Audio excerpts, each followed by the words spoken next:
Hi hello నమస్తే welcome back to our channel. ఈరోజు మనతో ఉన్నారు amphi certified mutual fund distributor ఉన్న పిఎస్ చంద్రశేఖర్ గారు. ముఖ్యంగా మ్యూచువల్ ఫండ్స్లో ఇన్వెస్ట్ చేసే ముందు తెలుసుకోవాల్సిన ముఖ్యమైన విషయాల గురించి ఈరోజు ఎపిసోడ్లో తెలుసుకుందాం.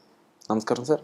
నమస్తే అండి. సార్, ఎవరైనా సరే మ్యూచువల్ ఫండ్స్లోకి ఎంటర్ అవుదాం, ఇన్వెస్ట్ చేద్దాం, అది ఎస్ఐపి అనే పద్ధతి ద్వారా ఉండొచ్చు, లంసమ్ అయి ఉండొచ్చు. వీటిలో ముఖ్యంగా ముందు ఇన్వెస్ట్ చేసే ముందు తెలుసుకోవాల్సిన విషయాల గురించి ఒక్కసారి చెప్తారు. వినోద్ గారు, ఇప్పుడు జనరల్గా ఇన్వెస్ట్మెంట్స్ అనేది చేస్తున్నారు, ప్రతి ఒక్కరు చేస్తుంటారు. అదే ఇన్వెస్ట్మెంట్స్ బ్యాంకులో చేస్తే అసలు ఏం చూడరు. బ్యాంక్ సేఫ్ అనుకుంటారు. చిట్లు కూడా వేస్తారు, అది కూడా సేఫ్ అనుకుంటారు. బట్ మనం మ్యూచువల్ ఫండ్స్ డిస్ట్రిబ్యూటర్ని కాబట్టి మ్యూచువల్ ఫండ్స్లో ఇన్వెస్ట్ చేస్తే ఎలాంటి జాగ్రత్తలు ఏంటేంటి కన్సిడర్ చేస్తూ ఇన్వెస్ట్మెంట్స్ అనేది చేయాలనేది ఫస్ట్. మ్యూచువల్ ఫండ్స్లో ఎందుకు వస్తారు సార్? ఫస్ట్ ఇన్వెస్ట్మెంట్స్ చేయడం అనేది ఎందుకు చేస్తారంటే మంచి రిటర్న్స్ రావాలనే చేస్తారు, లేకపోతే ఎఫ్డీలోనే వేసుకుంటారు కదా. So first important foremost important అంటే బెటర్ రిటర్న్స్. బెటర్ రిటర్న్స్ వస్తుందంటే వెల్త్ క్రియేషన్, అంటే వెల్త్ క్రియేట్ అవుతూ ఉండాలి. సో అలాంటి టైప్ ఆఫ్ ఇన్వెస్ట్మెంట్స్లోనే ప్రతి ఒక్క ఇన్వెస్టర్ ఇన్వెస్ట్ చేయాలి. రెండోది ఇంపార్టెంట్ ఏంటంటే సార్, మ్యూచువల్ ఫండ్స్లో ఇన్వెస్ట్ చేసేటప్పుడు రిస్క్ ఫ్యాక్టర్స్ ఏంటి అంటే, మీరు ఇన్వెస్ట్ చేస్తారు కదా, ఎంతో ఎస్ఐపి వేస్తారో లేకపోతే లంసమ్ వేస్తారో, మీకు డబ్బులు పోయే ఛాన్సెస్ ఉన్నాయా లేదా అది చూసుకోండి. చాలా ఇంపార్టెంట్. మీకు సమయం ఎంత ఉందనే చూసుకోండి. ఏదైతే మీకు ఇన్వెస్ట్ చేసి లాంగ్ టర్మ్, అట్లీస్ట్ 10 సంవత్సరాలు మీకు వద్దనే డబ్బులు, 7 years ప్లస్ వద్దనే డబ్బులు మ్యూచువల్ ఫండ్స్లో ఇన్వెస్ట్ చేసుకోండి. అప్పుడే మీ డబ్బులు అనేది రిటర్న్స్ అనేది కనబడుతుంది. షార్ట్ టర్మ్ కాదు. 2-3 years 3 years 4 years వేస్తానంటే కాదు.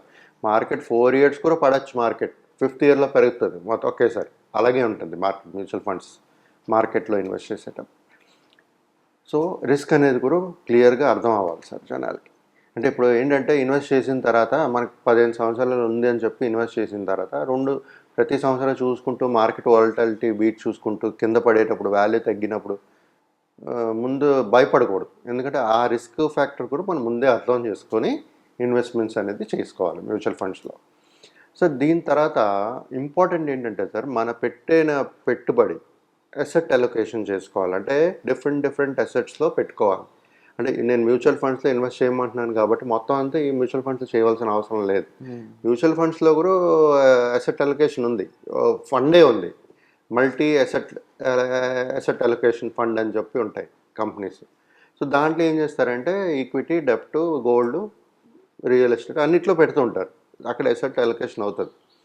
అలా కాకుండా ఇన్ జనరల్ కూడా ప్రతి ఒక్కరూ అసెట్ అలొకేషన్ అనేది చేస్తుంటారు. ఎందుకంటే కొంతమంది ఎఫ్డీలో వేస్తారు, కొంతమంది పీపీఎఫ్లో కడతారు, కొంతమంది మ్యూచువల్ ఫండ్స్లో ఇన్వెస్ట్ చేస్తుంటారు. అక్కడ కూడా అసెట్ అలొకేషన్ అవుతుంది, లేకపోతే ప్లాట్ కొనుక్కుంటారు. సో అసెట్ అలొకేషన్ అనేది కూడా ఇంపార్టెంట్. ఓకే. సో దీని తర్వాత సార్, మనం చేసే ఇన్వెస్ట్మెంట్స్ని పర్ఫెక్ట్గా డైవర్సిఫై చేసుకోవాలి. అంటే ఇప్పుడు మ్యూచువల్ ఫండ్స్లో చూసుకుంటే మనకి లార్జ్ క్యాప్ ఉంటుంది, మిడ్ క్యాప్ ఉంటుంది, స్మాల్ క్యాప్ ఉంటుంది, రైట్. తర్వాత ఒక సెక్టరల్ ఫండ్స్, థీమాటిక్ ఫండ్స్ ఉంటాయి. లైక్ కొత్త న్యూ ఫండ్ ఆఫర్స్ వస్తుంటాయి. ఇన్నోవేషన్ ఫండ్ అని, బిజినెస్ సైకిల్ ఫండ్ అని, ఇన్ఫ్రాస్ట్రక్చర్ ఫండ్ అని, ఎనర్జీ ఫండ్ అని.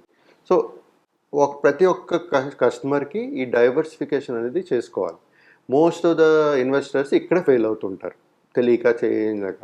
సో అలాంటి టైం అలాంటి మ్యూచువల్ ఫండ్ ఒక ఎక్స్పర్ట్ ఏదైనా ఉంటే వాళ్ళు కన్సిడర్ చేస్తే వాళ్ళు పోర్ట్ఫోలియో అనేది క్రియేట్ చేసి మీ జర్నీతో పాటు వస్తారు. అది కాకుండా సార్, ఎప్పుడైతే మనం మార్కెట్స్ వాలటైల్గా ఉంటాయి కదా, మార్కెట్ ఎప్పుడు పెరుగుతూనే ఉండవు, పడుతుంటాయి, పెరుగుతుంటాయి. ఈ టైంలో మనం ఎస్ఐపి అనేది స్టార్ట్ చేసుకుంటే, అంటే ఒకసారి లంసమ్ ఇన్వెస్ట్ చేశారనుకోండి, చిన్న అమౌంట్ ఎస్ఐపి అనేది స్టార్ట్ చేసుకుంటే ఏమవుతుందంటే కాస్ట్ యావరేజింగ్ అవుతుంటుంది మనకు పడేటప్పుడు ఎన్ఏవి తగ్గుతుంటుంది. సో ఆ టైంలో మనం ఈ ఎస్ఐపి కానీ యాక్టివిటీలో ఉంటే యూనిట్స్ అనేది ఎక్కువ వస్తుంటాయి. సో అది మార్కెట్ మళ్ళీ పెరిగేటప్పుడు పడేటప్పుడు మనం కొంటాం, యావరేజింగ్ అవుతుంది. పెరిగేటప్పుడు మళ్ళీ ఫాస్ట్ రికవరీ, బెటర్ రిటర్న్స్ అనేది మనకు కనబడుతుంటాయి.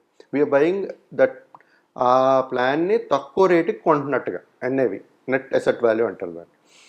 అది అయిన తర్వాత సార్ ఇన్వెస్ట్మెంట్స్ అనేది జరిగిపోయిన తర్వాత సార్, అయిపోయిందా? ఇప్పుడు డైవర్సిఫై చేస్తాము, అన్నీ చేస్తాము, ఒకసారి ఇన్వెస్ట్ చేస్తే అయిపోయిందా? మన గోల్ రీచ్ అయిపోతామా? కాదు. మనం ఏం చేయాలంటే ప్రతి ఒక 2 yearsకి పర్ఫార్మెన్స్ అనాలిసిస్ చేయాలి. ఇప్పుడు మనం పెట్టిన పెట్టుబడి బాగుంటుందా లేదా, బాగా చేస్తుందా లేదా, ఏదైనా అప్పుడు ఏదైనా మార్చాలా వద్దా, ఇవి చూసుకోవాలి. ఇది కాకుండా మీకు ఫస్ట్ మాట్లాడినట్టుగా రిస్క్ అసెస్మెంట్ చేసుకుంటూ ఉండాలి. అంటే ఇప్పుడు ఫర్ ఎగ్జాంపుల్ ఫస్ట్ నేను రిస్క్ తీసుకుంటున్నాను అంటారు, 15 ఇయర్స్ తర్వాత 10 ఇయర్స్ తర్వాత ఆయన రిస్క్ మారిపోవచ్చు. సో ఆ టైంలో కూడా ఏం డిసిషన్స్ తీసుకోవాలనేది ఇంపార్టెంట్. సార్ ఇది కాకుండా సార్ మెయిన్ మ్యూచువల్ ఫండ్స్లో ఏంటంటే సెలక్షన్ ఆఫ్ ప్లాన్. ఒకే కేటగిరీలో ప్రతి ఏఎంసీస్ ప్లాన్స్ ఉంటాయి. ఫర్ ఎగ్జాంపుల్ లార్జ్ క్యాప్ తీసుకున్నాను అనుకోండి, అన్ని మ్యూచువల్ ఫండ్స్లో లార్జ్ క్యాప్లు ఉంటాయి. దాంట్లో ఏది సెలెక్ట్ చేసుకోవాలి? మిడ్ క్యాప్లో అలాగే ఉంటాయి, దాంట్లో ఏది చేసుకోవాలి? ఇవి కూడా చాలా ఇంపార్టెంట్. సార్ ఇది కాకుండా సార్ మెయిన్ టాక్సేషన్, మనం పెడుతుంది ట్యాక్స్ ఎఫిషియెంట్ ఇన్వెస్ట్మెంట్స్ అని చూసుకోండి. ఇప్పుడు మ్యూచువల్ ఫండ్స్లో ఇన్వెస్ట్ చేసేటప్పుడు మనకి వచ్చిన profits long term capital gains, short term capital gains అంటారు. ఈక్విటీస్లో పెట్టారనుకోండి, లాంగ్ టర్మ్ క్యాపిటల్ గెయిన్స్ అంటే 1 ఇయర్ తర్వాత తీస్తే అమౌంట్ 12.5% ట్యాక్స్ పడుతుంది క్యాపిటల్ గెయిన్స్ మీద. సో అలాగే వితిన్ 1 ఇయర్ తీస్తే 20% ఉంటుంది. అది కాకుండా మళ్ళీ 1% ఎగ్జిట్ లోడ్ కూడా ఉంటుంది. సో ఇవన్నీ అర్థం చేసుకోవాలి. కాకపోతే మనకి 12.5% ట్యాక్స్ కడుతున్నాం కదా సార్, చాలా ఎక్కువ కడుతున్నాం కదా అంటారు. మనకు తప్పదు అది, కానీ వెల్త్ క్రియేట్ అవుతుంది కదా, వెల్త్ మీకు క్రియేట్ అయ్యేటప్పుడే కదా మీకు పడేది. సో అలాంటప్పుడు మీ కట్టడం ఏముంది, మనం వీ కెనాట్ ఎస్కేప్.